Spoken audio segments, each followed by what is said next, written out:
Right, ఇక బులెటిన్లో breaking చూస్తున్నాం. ఛత్తీస్గఢ్లోని బిలాస్పూర్ ఎయిర్పోర్ట్లో త్రుటిలో పెను ప్రమాదం తప్పింది. ఢిల్లీ నుంచి బిలాస్పూర్ వచ్చిన అలయన్స్ ఎయిర్ విమానం ల్యాండింగ్ సమయంలో ఒక్కసారిగా టైర్ పేలిపోయింది. అయితే పైలట్ చాకచక్యంగా వ్యవహరించడంతో విమానంలో ఉన్న 41 మంది సురక్షితంగా బయటపడ్డారు. 37 మంది ప్రయాణికులు, 4 సిబ్బందితో ఢిల్లీ నుంచి బయలుదేరిన అలయన్స్ ఎయిర్ 91613 విమానం బిలాస్పూర్ ఎయిర్పోర్ట్ కు చేరుకుంది.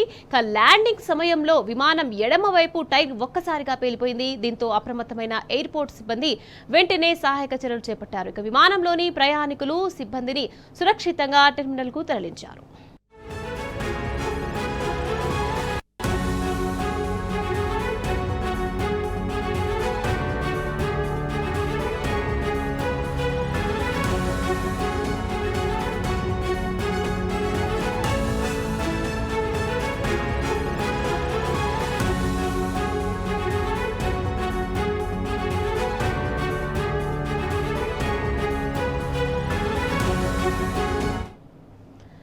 ఛత్తీస్గఢ్లోని బిలాస్పూర్ ఎయిర్పోర్ట్లో త్రుటిలో పెను ప్రమాదం తప్పింది. ఢిల్లీ నుంచి బిలాస్పూర్ వచ్చిన అలయన్స్ ఎయిర్ విమానం ల్యాండింగ్ సమయంలో ఒక్కసారిగా టైర్ పేలిపోయింది. అయితే పైలట్ చాకచక్యంగా వ్యవహరించడంతో విమానంలో ఉన్న 41 మంది సురక్షితంగా బయటపడ్డారు.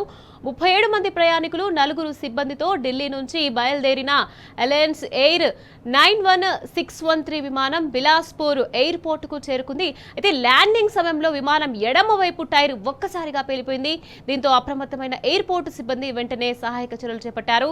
విమానంలోని ప్రయాణికులు, సిబ్బందిని సురక్షితంగా టెర్మినల్ కు తరలించారు.